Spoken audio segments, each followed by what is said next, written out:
Hello everyone, welcome back to another video. My name is Adam, aka the VATSIM Controller, and today I'll be doing a highly requested video. I get a lot of comments all the time about this and a lot of questions on Discord about things related to VATSIM. So I thought I'd do a VATSIM Beginners Guide from a VATSIM Controller. Just a couple of notices beforehand.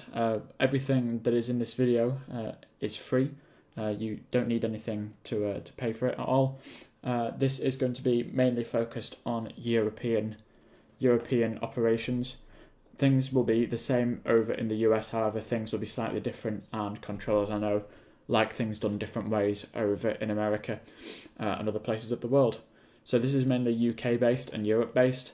I have hundreds of hours controlling and hundreds of hours flying on the network, so you are in very good hands. We're going to go through different things. We're going to go through some principles of VATSIM, IFR flying, VFR flying, and then some tips for any people that have yet to talk on the network. So firstly, we're going to go over a couple of key software and websites that you're going to need in order to fly on the VATSIM network. So obviously you're going to need your flight simulator. Then going to need a client to connect to the VATSIM network. For Microsoft Flight Simulator users, it's vPilot. vPilot is the best one out there. And for X-Plane users, I believe it's XPilot. Although when you sign up to VATSIM, it gives you a list of controller clients over there. You then need a VATSIM tracker. You can either use Simaware or Volanta. Simaware is web-based, whereas Volanta is an actual software. I'm going to show you just Simaware now for you. This is Simaware. It shows you all the aircraft currently on the VATSIM network, and it also shows you all the controllers here. So we're going to zoom into the UK, for example here. If we go to Gatwick and hover over it, we can see the airport. We can see the controllers who are online, their frequency, and the current ATIS information. We also need a METAR or weather software. If your airport that you are landing at or taking off from is uncontrolled, you need to know what weather it is and therefore what runway is in use. For example, if you were landing at Bordeaux, there's no ATC currently online at Bordeaux. So what you do is you'd come over to this website. I use this one personally. It's called metar/taf.com. It's very good. It covers basically the entire world. For example, let's put in Manchester here. So let's put EGCC in, which is a code for Manchester. We can pull up the full information here, so you can see which runway is in use, the speed, the cloud coverage, and it also has this string of METAR codes just in case. We then need our flight planning software, which is SimBrief. This is free to use. All you need to do is sign up and create an account. All these links will be in the description of this video, by the way, so you don't need to go searching for these on your own. SimBrief is used to file your flight plan. Very accurate and is always kept up to date. And then you need some sort of charts software. If you would like a better experience, choose Navigraph. Navigraph is a software that you download. However, it is paid. It's £9.99 a month, but it's very good. It's the one that I personally use. Or if you're not into the paid stuff, you can go visit chartfox.com. It's very similar to Navigraph, however, there's slightly less functionality with it, but all the charts are still there on ChartFox. And obviously the METAR website, which I've showed you. So now I'm going to show you how to file a flight plan correctly. One of the main things that new VATSIM users don't know how to do is file a flight plan. So very quickly and briefly, I'm going to show you how to file a flight plan. So the first thing that we're going to do is we're going to choose our airport. So I'm going to take an example of Gatwick to Barcelona, not Barcelona, let's choose Gatwick to, where should we go? Let's choose Gatwick to Frankfurt. So we put in the airline here, we're going to choose EasyJet and we're just going to go with 1234, pretty simple. We're going to depart from EGKK, which is the code for Gatwick, and we're going to arrive at Frankfurt, which is EDDF. The easiest way as a beginner is to leave most things on auto. As you get used to using the software more and flying more, you can start changing things how you like it. You select your departure time here. You then go on to the aircraft info. Let's choose, for example, the Airbus A320neo from fly-by-wire. We then go on to the airframe variant and we can select the fly-by-wire variant. Keep the climb profile, keep all this the same. You can change registration if you want. It doesn't have an effect on anything. And if you're not flying transatlantic, you get rid of this. We don't need this. This I'm going to keep exactly the same. Again, I'd recommend keeping this exactly the same if you're a beginner. You can choose your taxi in and out minutes. I basically 100% of the time keep this as is, with the units on kilograms. You don't need to change anything here really. Then this is where we start to change things. So schedule block time, we can obviously keep that the same. The departure runway, I double check to make sure that it's correct. So for example here, we can see it says runway in use 26 left, so that's correct. And we do the same for the arrival runway. Here for altitude, I usually enter this myself manually, although you can let it do it automatically. There is a rule, which is if you are travelling to the east or to the south, you will fly at an odd flight level. And if you are travelling to the west or to the north, you will travel on an even flight level. This time we are flying to the east, so we will be flying on an odd flight level. So let's choose, for example, flight level 310. We're not going to put any extra fuel in, and we can choose, for example, from the drop-down menu here, we can choose, I don't know, 140 passengers. And we won't put any freight in for this, but if you want to, you can put the freight in. We're going to keep the 0 fuel weight as auto, and now this is the important part, the route. I would say that 99% of the time, the route that it gives you is the route that you should use, especially if you're a beginner. Whatever it gives you, you use.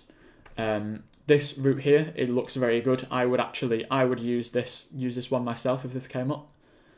So all I'd do is I'd copy and paste this now, and ready, so it's just there. It then tells you the distance of the route here. Once this is all done, you just press generate flight, and what it does is it generates your flight and loads it, so you can go and input it into your flight simulator. Then, once you've got your flight plan, in fact, we're going to do it now actually. We're going to generate the flight plan, so it takes a few seconds. Then we go over to our client. All I've done here, what you'd do is you press connect, you'd enter your call sign and your aircraft code and then press connect. Obviously we're not flying today, so we're not going to do that, but I'm just going to show you how you'd file a flight plan. So you'd put in IFR or VFR, your departure airport, our destination airport in this case is EDDF. Our alternate here, it's chosen Munich, so that's what we're going to go and put in, EDDM. We'd put in our departure time, our time en route, it tells us here, air time, 1 hour 30 minutes, so we're going to change that to 1 hour 30, and we'll have 2 hours of fuel. Our cruise speed is around 460, and our cruise altitude is flight level 310. We then get rid of this, that was my previous flight plan, and we just copy in here. This is all you need, that is all that ATC need for you. In remarks, if you are a new pilot, I would simply put in here, new VATSIM pilot, please speak slowly. That way the controllers know that you're a new pilot and can treat you as such. So that is how you file a flight plan. Next, we're going to go into some basic VATSIM principles, but very important ones that you should know. So VATSIM is run using a top-down method. This means that if the controllers are offline, the highest one that you can see on the list on the right-hand side takes responsibility for all the other positions below it. For example, if tower and below are offline but approach is on, approach takes the responsibilities of approach, tower, ground and clearance. If it was just ground online, then ground would take responsibility of ground and clearance. And if only centre is on, centre takes control of everything. So when you phone up for clearance, if all controllers are online, you'd go in this order. First you contact clearance, then ground, then tower, then approach, and centre. But for example, if clearance was offline, you'd contact ground if they were online. So this is the order of which the top down is covered. If there are no controllers online, Unicum is the frequency that is used, and that's 122.800. On this frequency, obviously there are no controllers, so whatever you need to do, you need to announce what you're doing. Throughout this video, we're going to use the example of the call sign EZ123.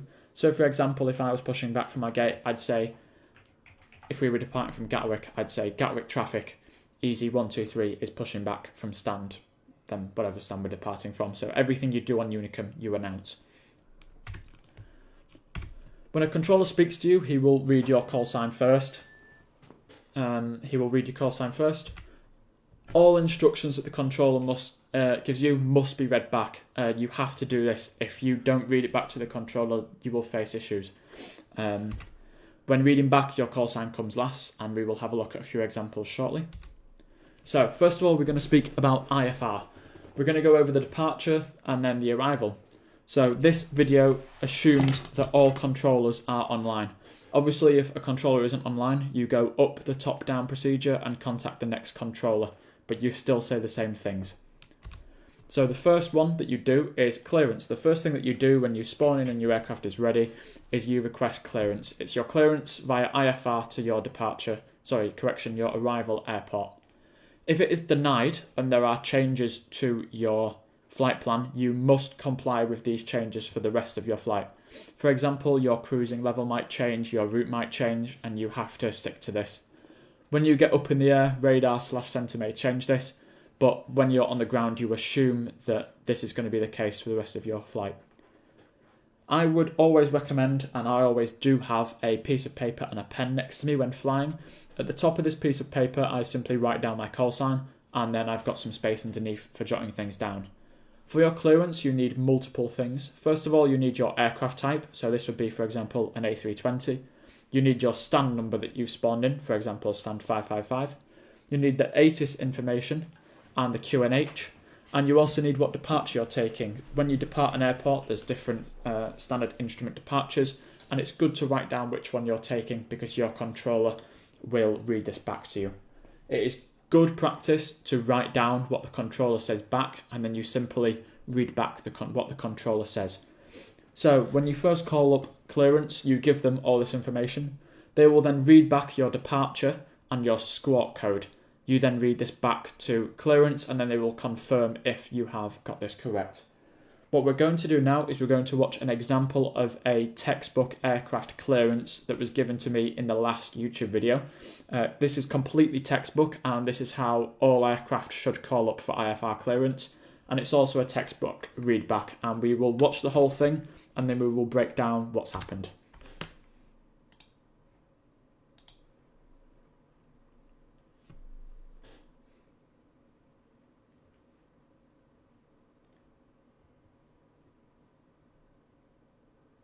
Gatwick Ground, a very good evening.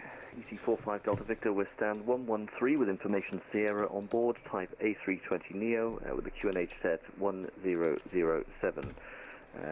Request IFR clearance to San Sebastian, please. EC45 Delta Victor Gatwick Ground, good afternoon. Thank you very much. You are cleared to San Sebastian via the November 1 X-ray departure, squawk 6466. Clear San Sebastian, November 1 X-ray departure, and squawking 6466, EZ45 Delta Victor. EZ45 Delta Victor, be back correct.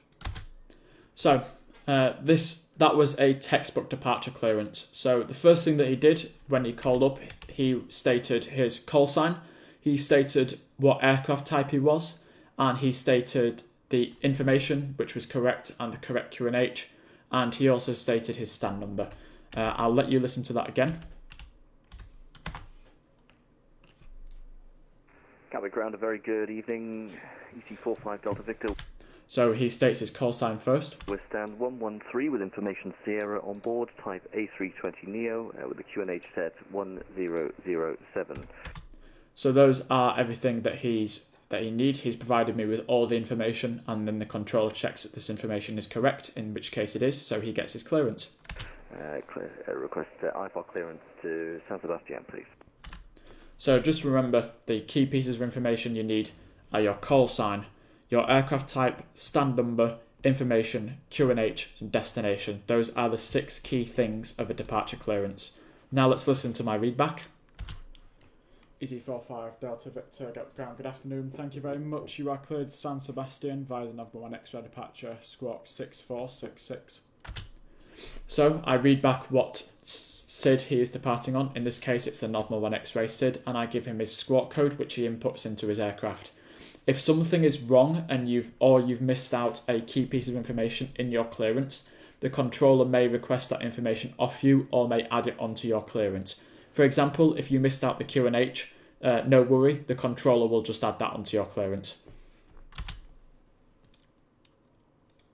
Clear San Sebastian, November 1 X-ray departure, and squawking 6466, easy 45 Delta Victor. And then, as discussed, he readbacks exactly what I say with his call sign at the end. Easy 45 Delta Victor, readback correct. And then I confirm that his clearance readback is correct, and that is the end of the interaction. Next, we move on to ground. Again, this assumes that all controllers are online. Usually, ground will also cover clearance. It's very rare that you see clearance on. You normally get your clearance from ground. So, ground controls all aircraft movements on the ground. They give pushback and taxi clearance. There are different versions of taxi that they can give you. It can either be a straight taxi towards the holding point, or they may stagger your taxi if it's a very busy airport and there are aircraft taxiing in front of you. They will give you a broken taxi, which means they will taxi you to certain points, and then when you get to that point, they will move you on to the next point until you eventually reach the runway. We're going to go look at an example of push and start now. So you will say your call sign, so in this case, easy123, requesting push and start. That's all you need to say. They will then read back to you your stand number, and then they will say your push and start is approved, and they will give you a direction to face. So in this case, their controller will read easy123, stand 555, push and start is approved, facing east. And then you read back this information to them with your call sign at the end. Pretty straightforward. If it's not ready for you to push yet, they will simply tell you to hold position, and of course you repeat that back to them, because the number one rule is you always repeat what the controller says to you. In the example that a controller gives you a straight taxi to the runway, they will simply say easy123, taxi holding point, then whatever the holding point is, runway, then whatever the runway is, via, and then the taxi route. You'll then read that back to him. You will say taxi holding point X, runway 26 left, via, and then the route, followed by your call sign. In the event that they give you broken taxi, they may say, for example, taxi via Lima, hold short of Quebec. That means that you taxi on Lima, and then when you get to Quebec, you stop and you hold short of taxiway Quebec. Once you get to your holding point on a broken taxi, for example, holding short of Quebec, you do not need to let the controller know that you have reached that holding point. You sit and you wait until further instruction. No need to announce. The controller can see that you've reached that holding point. They will get back to you. Now tower. Tower controls the immediate aerodrome. Ground will hand you off to tower, and they will say contact this frequency, and you read that frequency back to them. They control crossing, runway crossings, takeoff, landings, and go-arounds. In a takeoff, they will tell you runway, for example, 26 left, cleared for takeoff. They will also provide the winds for you. You do not need to You don't need to read the winds back. You just say runway 26 left, cleared for takeoff, easy123. Approach director. Their job is they guide planes in and out of airports in an orderly fashion, ready for tower. They can control your heading, your speed, and your altitude. This one is pretty simple for departure. They will most likely give you a heading and an altitude. Again, you always read back what the controller says and execute this. For example, they might say easy123, turn left, heading 130.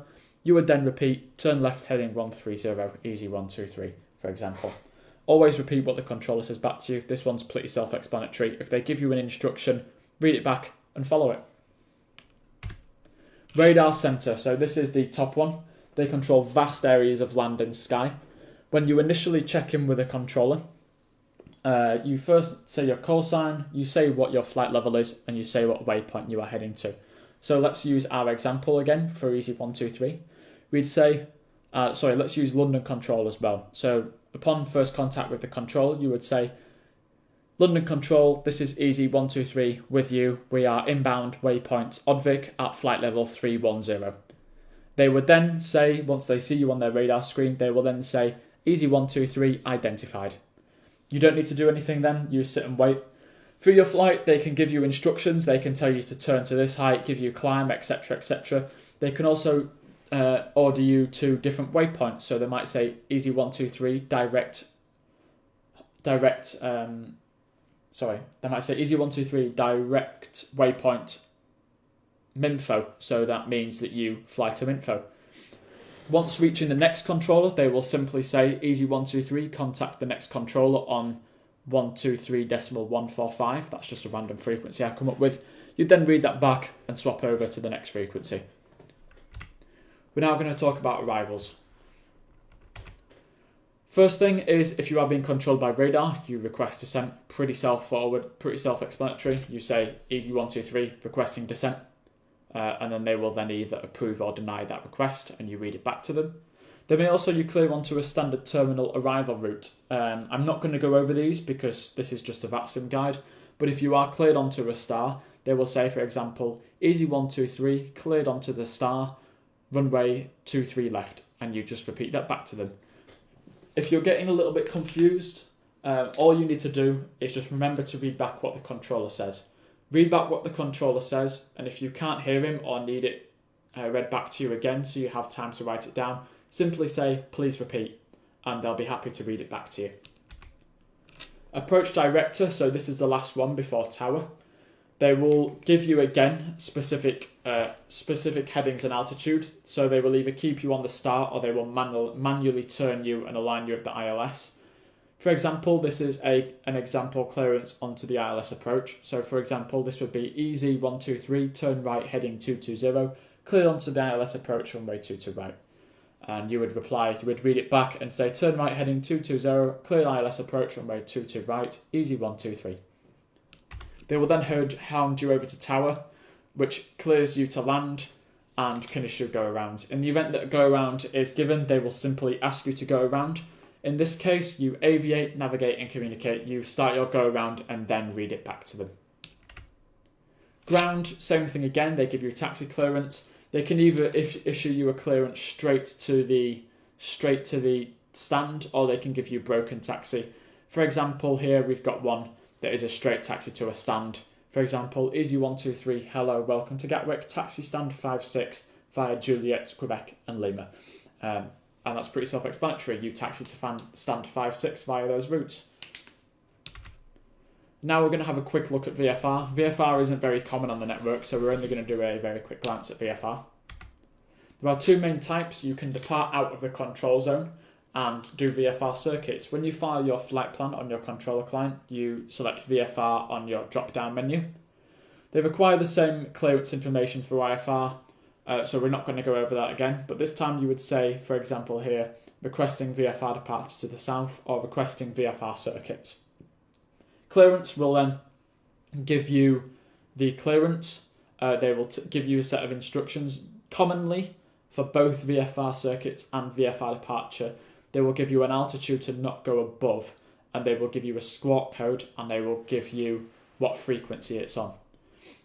They alternatively, if it's a busy airport, they may say clearance at the hold, report ready for taxi. This means that your clearance will be given to you by tower and not clearance or ground. You report to them when they're ready for taxi, when you're ready for taxi as usual, and then what will simply happen is that you will taxi as normal, and when you get to the hold, you will request clearance from tower instead of ground. Now we're going to go into some short tips for first-time flyers. I know that a lot of you are nervous for your first time. I've been in the situation before, ready to press the push to talk button to speak, and I'm just too nervous to do so. So I'm just going to give you a couple of tips just to try and make that experience a little bit better for you. So first thing is try observing. Try watching some YouTube videos of flying and controlling to get the gist of what people are saying. Try observing, so park up at a random stand and just listen to what the controller and aircraft are saying. Acknowledge that controllers will understand. We have all been in this situation before. We've come across many new pilots, and all controllers are understanding. At the end of the day, we were in your boat first. In fact, controllers, many of us twice, we flew first and then did the same thing for controlling. Our first controlling session was really nerve-wracking. So we completely understand, and there is no need to be worried about messing up, because we do understand. In your remarks section of your flight plan, if you put a new VATSIM pilot, the controllers will be able to know, and this means that they will expect maybe to read it back to you a couple of times, and they will probably talk more slowly to you to give you more time to read back an instruction. Do not be afraid. You won't regret it. The amount of comments that I've seen on my YouTube channel of people saying, oh, I'm so glad I did my first VATSIM flight. I can't believe I was so nervous. It was great. Trust me, I've been in the exact same situation before. I've been nervous for my first flight. And look at where I am now. I've had so much fun. And if I was too afraid and backed out on my first flight, I wouldn't be here now. And finally, just remember that everyone has been in this situation before.